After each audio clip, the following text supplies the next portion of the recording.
BJP आंदोलन क्या करेगी, लोगों के बीच जाएगी? देखिए, दो तीन बातें हैं।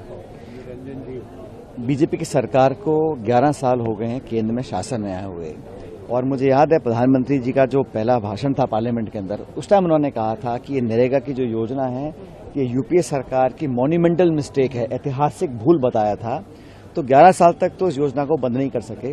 अब जब बिहार के चुनाव खत्म हो गए, उनको सही मौका लगा। और इशू ये नहीं है कि उन्होंने योजना को क्या नाम दिया है नहीं दिया, इशू ये है कि इन्होंने जो पहले भारत सरकार 90-10 का रेशो था राज्य सरकार के साथ खर्चा वहन करने का, अब 60-40 कर दिया है। पहले ग्राम सभा में ग्राम पंचायत समिति के लोग तय करते थे कहाँ कुआं खुदेगा, कहाँ सड़क बनेगी, कहाँ पे निर्माण होगा। अब उन्होंने कहा केंद्र सरकार ये तय करेगी राजधानी से बैठे हुए कि तमाम गांव पंचायतों में क्या काम हो सकते हैं, नहीं हो सकते हैं।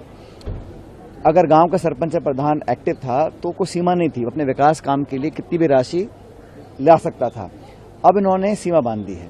तो ये बजट कम करना, केंद्र सरकार की भागीदारी कम करना, जिस योजना को महात्मा गांधी के नाम पे चलाते थे उसका नाम बदल देना, इनकी नियत ये है और कि किसी तरह धीरे धीरे इसको समाप्त कर दिया जाए। और नरेगा एक ऐसा सुरक्षा कवच है जो लोगों को आर्थिक संबल देता था।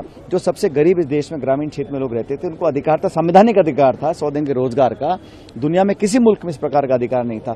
उसको एक तरह से खोखला कर दिया है और अब उसकी ताबूत की आखिरी कील ठोक रहे हैं। और कांग्रेस पार्टी ने हमने निर्णय लिया है कि न सिर्फ कांग्रेस पार्टी के समर्थक वर्कर, लेकिन संपूर्ण ग्रामीण देश में रहने वाले जो लोग हैं जिन्होंने इसका लाभ उठाया है। जब कोरोना काल था, मुझे याद है, ये नरेगा के माध्यम से ही लोगों को अपने बच्चों पालने का मौका मिला था। पूरा लॉकडाउन था। और जैसे राजस्थान से मैं आता हूं, वहां पर हजारों किलोमीटर सड़कों का निर्माण हुआ है, वहां कुएं खुदे हैं। ग्रामीण क्षेत्र में लोगों को न सिर्फ साधन उपलब्ध हुए हैं लेकिन उनको आमदनी का जरिया बना है। तो केंद्र सरकार की मंशा ये है कि ग्रामीण क्षेत्र के लोगों को जो आर्थिक समृद्धि मिलती थी नरेगा के माध्यम से, उसको समाप्त किया जाए। इसका विरोध हम लोग करेंगे और लंबा इस कार्यक्रम को चलाएंगे, लोगों को जागरूक करेंगे। ये सीधा प्रहार है, ये गरीब के पेट पे और गरीब की जेब पर भाजपा सरकार ने सीधा प्रहार किया है। इसका हम विरोध करेंगे। आपको लगता है कि पर भी कोई चर्चा हुई है? खत्म करने की कोशिश जो है वो की जा रही है, क्योंकि मल्लिकार्जुन खड़गे ने भी आज ये कहा है कि महात्मा गांधी की लेगेसी को खत्म करने की कोशिश जो है। देखिए, बापू इस देश के राष्ट्रपिता हैं। कोई कितना भी चाहे उनको हमारे मस्तिष्क से, हमारे जहन से, हमारे इतिहास से कोई उनको हटा नहीं सकता। और ऐसा करने की कोई कल्पना भी करता है तो बहुत बड़ी भूल करता है। मुझे लग रहा है कि ये जो उन्होंने नया कानून बनाने की बात की है नरेगा का नाम बदलकर, ये सिर्फ क्योंकि कांग्रेस की सरकार ने, मनमोहन सिंह जी ने, सोनिया गांधी जी ने इसकी परिकल्पना की थी। पूरी दुनिया में इसकी बड़ाई होती थी कि ऐसा कोई देश नहीं है जहां पर संवैधानिक अधिकार रोजगार का हो। और रोजगार कौन लेता है? ना तो मध्यम वर्ग लेता है, ना कोई बहुत अमीर लोग लेते हैं। जो बिल्कुल गरीब हैं, जिनको आशाएं हैं, अब सरकार ने कहा कि साल में 2 महीना काम रोक दिया जाएगा, खासकर जब बुआई या कटाई होती है क्षेत्र गांवों के अंदर, ताकि जो लेबर को ज्यादा पैसा मिलता अब उनको कम मिलेगा।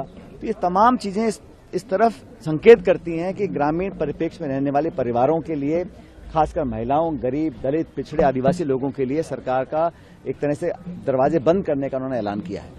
अगर आप ये वीडियो YouTube पर देख रहे हैं तो हमारे चैनल को सब्सक्राइब कर बेल आइकन दबाएं, और Facebook पर देख रहे हैं तो हमारे पेज को लाइक करें।